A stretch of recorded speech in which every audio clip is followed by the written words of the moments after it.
find the right person, and who's the ideal spouse? What questions am I supposed to ask? You know, another question, is there such a thing as dating in Islam? What's the difference between love versus infatuation? When you find somebody, are you planning for the wedding or are you planning for the marriage? Because the wedding is a one-day event, marriage is a lifetime.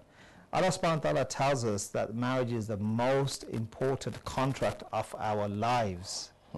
But what have we invested in that contract? You want to buy a car, you go out, you do all the research. Is there a four-wheel drive? Is there a diesel? What's the economy on it? What's the reputation of this car? What's the rating on it, so forth. You want to buy a house, you look at the neighborhood, you look at the area, etc. You want to get married? Bismillah. That's unfortunately the situation we have where we haven't done our proper understanding. So this journey of marriage is what the marriage conference is based on. So the morning session is primarily aimed at those who are single, because they have these questions. You know, why can I not get married at the age of 19, for example? Or what's important for me to ask as a question to a potential spouse? Now, as much as it's for the singles, it's also very important for parents. Because parents are also very guilty, unfortunately, today that they are not preparing their children for marriage. Your parents will spend a lot of time, what color dress would you wear? What's the flower arrangement? What's the menu going to be all about, etc., etc. But when have parents today stopped and talked about, my daughter, what would you do if you have to leave this city because your husband gets a job overseas? My son, what would you do if you can't have children? You know, the real questions about marriage, they're not being prepared. Our children are not prepared. So the morning session of the marriage conference is purely all about ideally singles and parents to understand the journey of finding a potential spouse. The afternoon session after lunch, it's now for those who are married. So the morning you're single, you found somebody, now you're getting married, now you're married. So what about marriage? Okay, mashallah, you had a great honeymoon. You wake up the next morning. Are you suffering from debt? Was the marriage too expensive? Can you afford it? Now you may live in a combined family system. How are you coping with dealing with your mother-in-law?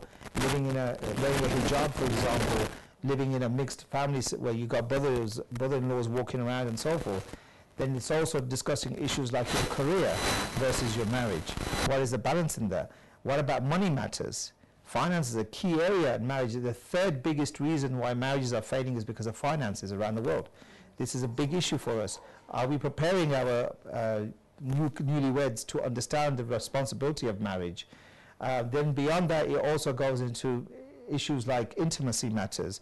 It goes into parenting issues and so forth. So the afternoon session is just for those who are married to have a happier marriage. MashaAllah, you may be on a cloud nine and you're still, you know, living the honeymoon. Great, fantastic. But can you make it better? Yes, you always can. So what we do is we bring that session in for those.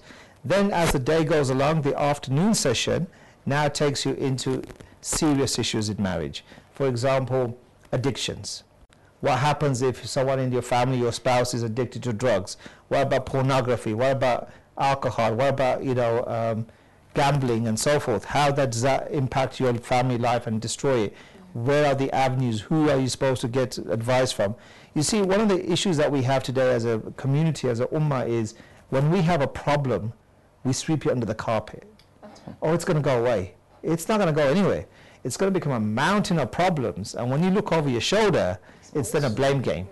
Or you never gave the right tarbiyah, you gave him too much freedom, or you never gave her the right guidance, etc., etc. So what we're trying to do is say, brothers, sisters, address this. Domestic abuse is an issue. You know, addictions are an issue, so we need to address. And finally, the journey itself takes us into the final stage, which is marriage in Jannah. What's it all about? Who are you going to be with? You spent a lifetime with someone on this earth. Do you want to spend a lifetime with them in eternity, in hereafter? So it's about, you know, understanding the Islamic perspective of all of this. And so, mashallah, that takes us on the journey. Now, as I was mentioning, each segment of that journey starts catering for individuals. So, for example, if you're single, we have what's known as soul seekers, which help you understand the kind of matchmaking process, and we'll go into this. If you're married, we have the workshops for you to go and understand in a more kind of informative environment to understand the type of issues. So, for example, we have Sister Zora Sarwari, who's doing a talk on intimacy just for sisters. it's very important. We need to understand what intimacy is. Intimacy is not sexual. The way the Western concept of intimacy is defined. Intimacy is just a man and wife holding hands. It's intimacy. The Prophet ﷺ used to race with Aisha, our mothers of the believers. That was intimate moments between them. Just a race, just for some fun.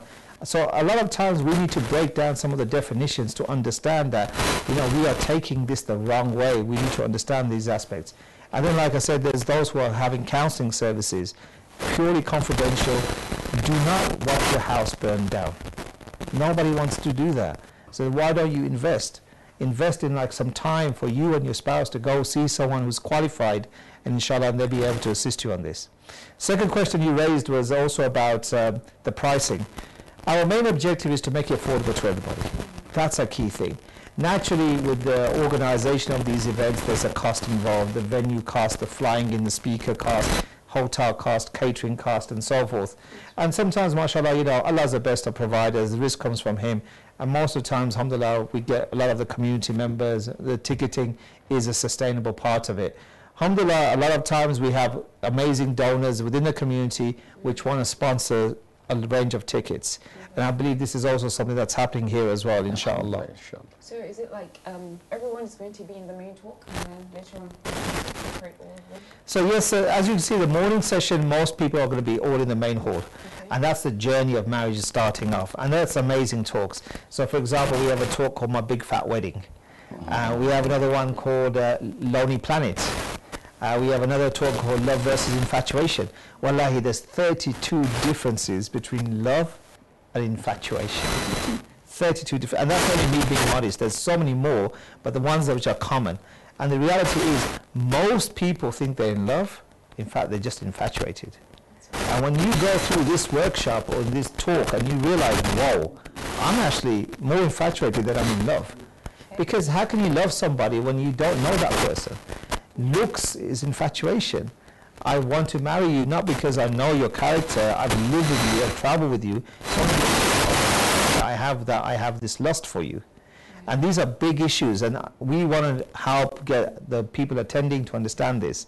So in the morning session will be open for everybody with a range of different topics and so forth. And then in the afternoon, we have a parallel session called Soul Seekers.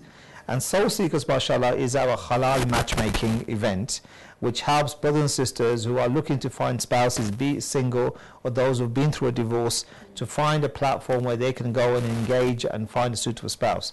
Now, mashallah, when we started this concept, my biggest concern was, how do I stand on the day of judgment in front of Allah subhanahu wa ta'ala and justify what I did?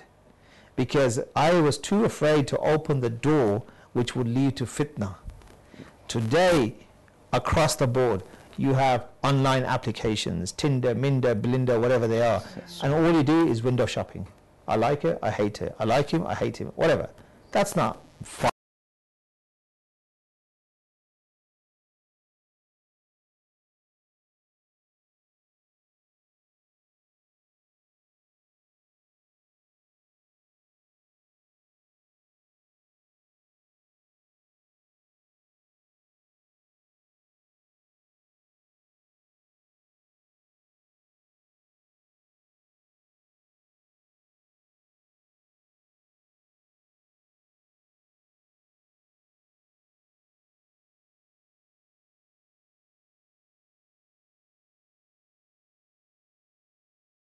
You know, with Soul Seekers, alhamdulillah, it's a Sharia compliant event. We've done it around the world in many countries, mashallah. The scholars who've been in their country as well have endorsed it, saying this is fantastic. One of the other benefits is from the moment you arrive to the moment you leave, you are totally anonymous. Nobody knows your name, your telephone number, your Facebook, your ID, or anything. Because a lot of times what happens is when an introduction happens, let's go out for a coffee. Let's meet up.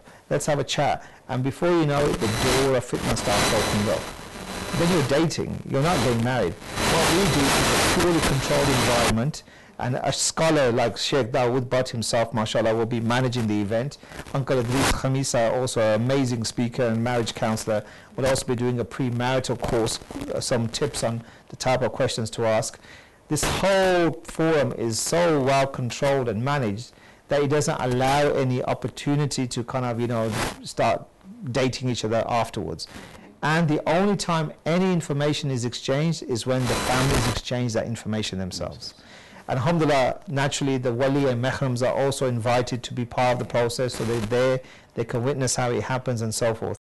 Alhamdulillah, we know that we normally don't have many issues, especially with sisters registration. With brothers, they need a bit of edging.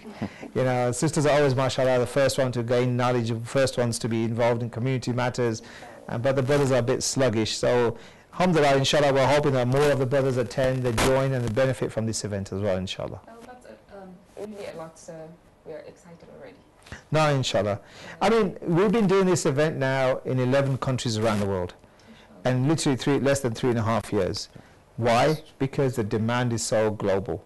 Everywhere we go, I was just mentioning to the brother earlier that the US were in contact with me yesterday saying, when are you bringing it to North America? The reality is our problems are all the same around the world. We have people finding it very difficult to find spouses. I mean, I was coming through Abuja airport today, and I had brothers who were greeting me at the airport, and I asked them the question, what's the average age today that people are getting married in Nigeria? And he says, he's 31. And he goes, I'm about in my 30s, early 30s. And he goes, and the sisters are getting married older and older. Why? Because we have so many demands from society. Oh, you can't marry my daughter unless you have a job, you have a car, you have a house, you have a big salary, you pay this much, X, Y, Z. What are we doing? We're pushing people to go into zina. Because if you manage success based on the worldly system, then you know the Prophet ﷺ goes, the best of the walima is the simplest one. And the reality is we're no longer doing anything simple. Not at all. You know, 2 witnesses, bismillah, have walima if you can afford it, give a gift and off you go, but we've lost the essence of it. So what we're trying to do is, we're not saying there's anything wrong culturally. That's individual cultures, and inshallah, you know, they're within the parameters of what's permissible. What we are saying is that we need to educate ourselves about marriage in order to have a happier marriage, because unfortunately divorce rates are too common nowadays, and these are big issues. They are very big issues indeed. Well, it seems like it's a time for Salah. Inshallah, with all this information you have gotten and a lot more to come, we will be back. Assalamu alaikum wa rahmatullahi wa barakatuh. Wa alaikum assalam. Cut. Okay.